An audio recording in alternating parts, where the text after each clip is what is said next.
This is the Hidden Killers podcast with Tony Brueski, featuring former FBI Special Agent and Chief of the Counterintelligence Behavioral Analysis Program, Robin Dreeke.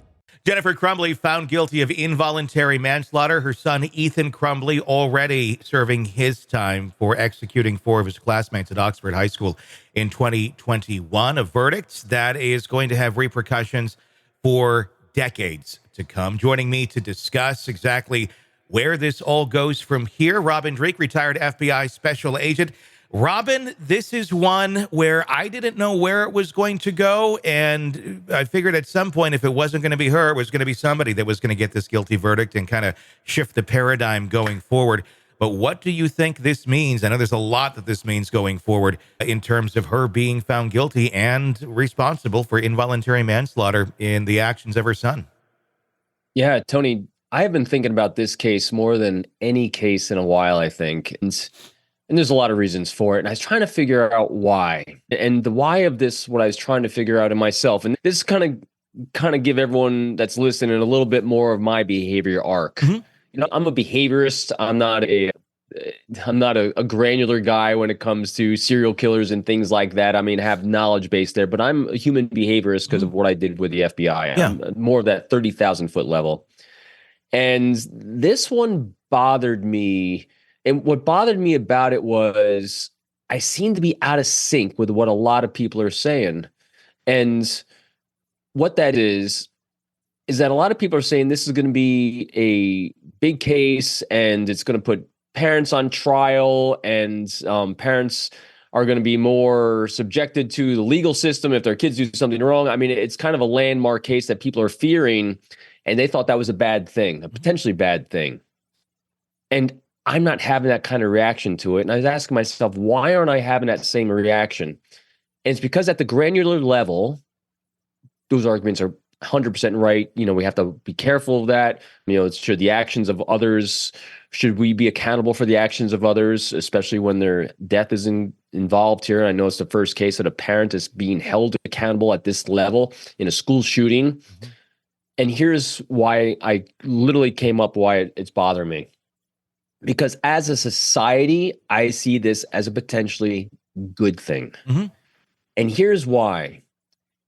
We as a society have gotten away from community. We've gotten away from relationships. We've gotten away from healthy interactions with other human beings, because for all these cases that you and I have covered for our time together and from our time forward, a lot of them could have been mitigated if there was a healthy, strong relationship that the perpetrator of the crime had.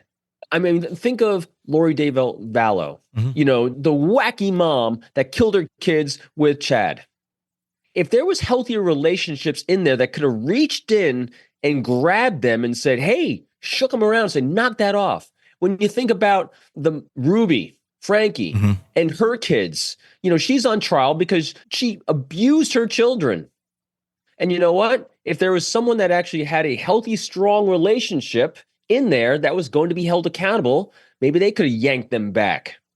In other words, there's a lot of cases out there, I think, that could have been saved, and people could have been saved by a healthier, stronger relationship that was vacant. Yeah. And so I see this as maybe it's a societal, again, let's get out of the granular, because I agree, you know, this is going to have an impact on other cases moving forward. But if we look at our country as at a greater whole, is it going to make us reflect a little bit more of, can we do something? If we see someone go a little more sideways, you know, if we look at Koberger, another case of someone that, granted, there's, you know, he's still on trial, going to be on trial, you know, don't always convict him up, but there's obviously a kind of broken brain with him regardless, and it's been diagnosed early on. Could someone have reached in and done a little bit more? Not saying father, because his father has done a lot, but other people. In other words, I think a case like this makes us think deeper as individuals to those around us.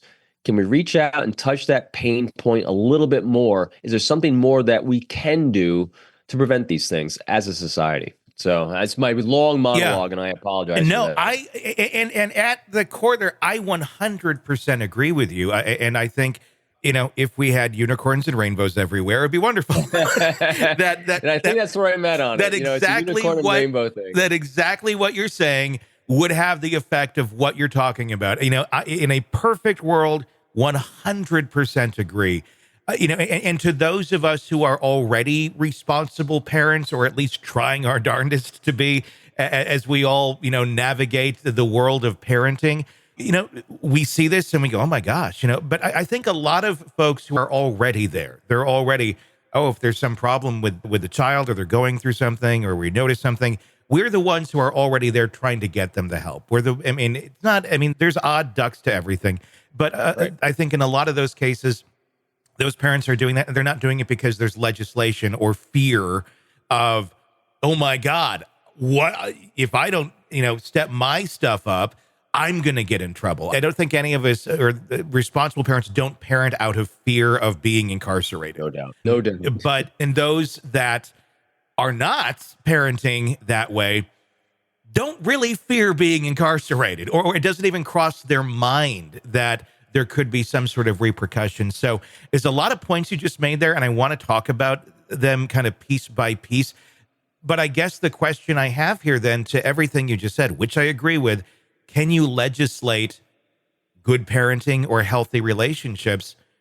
It is what it is. The people are going to be who they are. I don't know that the people who, the other Jennifer Crumbleys that are out there and families that are like that are even paying attention to this case, or even know that this is even happening. Or even if they did, are connecting the dots enough to realize maybe this is kind of like my situation, and seeing kind of the mirror effect of, oh, maybe I should do this or do that. I don't know that a lot of people even have the capacity or the capability to make those sort of connections. Yep. Now I 100% agree with you. So now that I'm done with my pie in the sky, now that I got to stop unicorn on that. And rainbows, because you wish society could have an eye-opener event that says, hey, we can do a little bit better by our own actions towards others. All right. So now we'll put that aside, because we'll get back down to the granular again here. And I do agree that this is a case that is going to be instrumental in a landmark case moving forward for other instances of school shootings when they do happen, because unfortunately it's going to happen again. Hopefully less frequently. I'm hoping we're going to see an arc of decline rather than incline on these things. Because again, every time we have an event like this, we do learn a lot from it. And schools get better. Uvalde was a great example of law enforcement getting better. And there's been shootings since then, I think, have been quicker responses, and school resources officers are better, and parents are more attuned. Even with this case, we're saying that a large number of people are already doing the right things. Large number of parents are doing the right number of things. You're absolutely right, because I guarantee you there's a lot more troubled teens out there than there are school shooters out there. And because there are involved parents, there are involved administrators, there are involved teachers, but on this case, it'll be interesting. I was trying to do my own thought experiment on this one with, if we removed the word parent from the case and took the actions of them as individuals, would they have been found guilty of the same kind of crime?